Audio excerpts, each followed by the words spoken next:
कि जो कानून जिसकी जिम्मेदारी है रक्षा करना, अगर वही भक्षक हो जाएगा तो कहीं ना कहीं ये जनता को, समाज को सड़कों के ऊपर आना पड़ेगा।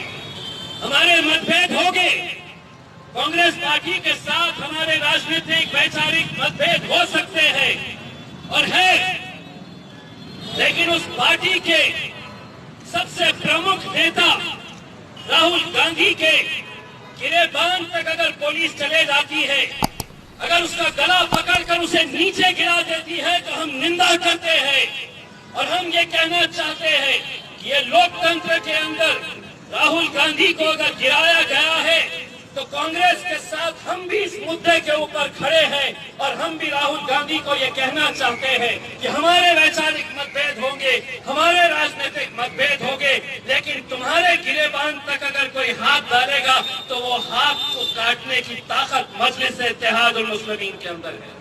क्योंकि आज अगर वो राहुल गांधी तक पहुंच सकते हैं तो कल वो मेरे खायद बैरिस्टर असदुद्दीन अवैसी तक भी पहुंचने की हिम्मत रख सकते हैं। ये लड़ाई विचारों की, हमारे अलग अलग मतभेद हो सकते हैं, लेकिन आज इन मुद्दों के ऊपर हम सबको एक साथ मिलकर आने की जरूरत है। हम चाहेंगे कि इसकी शुरुआत औरंगाबाद से हो, कि जहां पर भारतीय जनता पार्टी भी यहाँ पर औरंगाबाद में कहीं पर भी क्यों ना हो, ये सोच ले कि अगर तुम्हारे घर में बेटियां हैं, तुम्हारे घर में अपनी बहनें हैं, तो तुम्हें इस घटना की निंदा करनी होगी। सियासत अपनी तौर के ऊपर चलेगी, ये चोर, ये लुच्चे लफंगे आएंगे जाएंगे, ये मुख्यमंत्री योगी आदित्यनाथ आज रहेगा कल नहीं रहेगा, लेकिन अगर उसका समर्थन करेंगे तो सोचिए उन दरिंदों की हिम्मत कैसे बढ़ेगी। वो दरिंदों को लगेगा कि मुझे तो अगर सरकार की ताकत मेरे साथ में है तो मैं ऐसे ही बलात्कार करते जाऊंगा। और सिर्फ एक ही नहीं, यही मनीषा नाम की लड़की नहीं, हम राय रोज उत्तर प्रदेश के अंदर, बलरामपुर के अंदर, भदोही के अंदर हर रोज इस तरह की बलात्कार की घटनाएं हो रही हैं।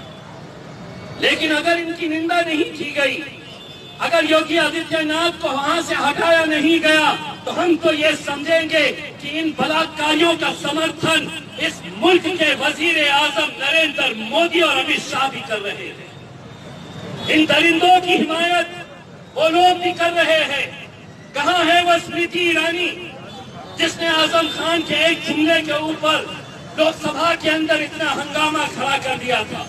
अगर तू महिला है तो तुझे बाहर निकलकर इस बच्ची के दरिंदे जितने भी थे इनके खिलाफ बोलना पड़ेगा।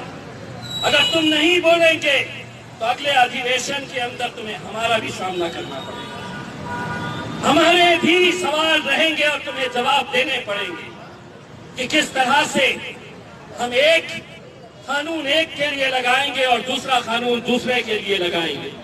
मैं तमाम औरंगाबाद की आवाम से यह अपील करना चाहूंगा कि इस तरह के छोटे छोटे हम लोग तो हम जानते हैं कि कोरोना का पीरियड है, हम भी जितनी एहतियात बरतना है उतनी एहतियात हम बरतेंगे, लेकिन एक संदेश यहाँ से पूरे मुल्क के अंदर जाना चाहिए कि ये जुल्म ज्यादती, इस तरह का गुंडा राज बहुत ज्यादा दिनों तक चलने वाला नहीं है।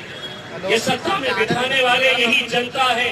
जिस दिन ये जनता सड़कों के ऊपर निकल आएगी तो इनके अंदर इतनी ताकत है कि ये सत्ता को नीचे भी ला सकते हैं, सत्ताधारियों को नीचे भी खींच सकते हैं। बस आप लोग यहाँ पर आए और एक ऐसे कार्यक्रम का एक हिस्सा बने जिसे देखकर सुनकर बहुत अफसोस होता है और इस बात का अंदाजा लगाया जा सकता है कि अगर अदालतें भी ऐसी फैसले देने लगे, अगर पुलिस इस तरह का काम करने लगे, अगर सीबीआई ये कहने लगे कि अब कुछ नहीं, तो सोचिए मुल्क कहाँ जा रहा है। दोस्तों, हिंदू, मुस्लिम, सिख, ईसाई, दलित जितने भी लोग हैं, हम सबको ये मुल्क बचाना है। ये मुल्क बचाने के लिए हम सबको एक साथ मिलकर आना है। इतनी भक्ति के अंदर मलिन मत हो जाओ। नरेंद्र मोदी साहब को अपना भगवान मत समझो। यही वजह है कि आज तुमने इतना ऊपर उसे चढ़ा दिया है कि उसे जमीन के अंदर क्या हो रहा है ये नजर नहीं आ रहा। इतनी ऊपर उसे पहुंचा दिया है कि खेत के अंदर एक जवान बच्ची को 4-4 दरिंदे नोचते हैं तो उसे वो नजर नहीं आता है।